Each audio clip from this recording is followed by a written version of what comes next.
சிவனோட சிவனாக இணைவது தான் சிவராத்திரி. அப்போ சிவனோட சிவனாக இணையதுன்னா சாதாரணமாக எந்த ஒரு கலையிலும் இணைய முடியாது. இந்த கிரியா யோகம் அப்படிங்கிறது இந்த உடலே சிவம்.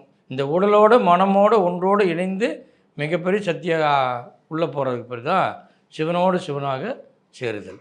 அப்படிப்பட்ட பயிற்சி தான் இந்த கிரியா பயிற்சி.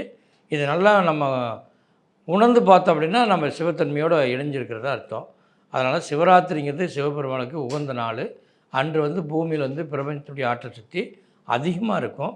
அந்த மாதிரி காலகட்டத்தில் நம்ம இந்த பயிற்சி எடுக்கும்போது உடல் மிகப்பெரிய ஒரு அற்புதமான நோய் இல்லாத ஒரு உடலாக பெற முடியும். காற்று மூலியமாக இயக்கிறது தான் இது. யோகா கிடையாது, யோகம்தான். யோகங்கும்போது மூச்சு காற்று மூலிமா நம்ம உடலில் பிராணக்காற்றை அதிகப்படுத்தி, இது நுரையீரல் மூலமாக அந்த பிராணக்காற்றை அதிகப்படுத்தி, அது மூலமாக நம்மளுடைய இருக்கக்கூடிய செல்களில் நம்மளுடைய இரத்தத்தில் இருக்கிற எல்லா விதமான கெட்ட கழிவுகளும் வெளியேற்றும்.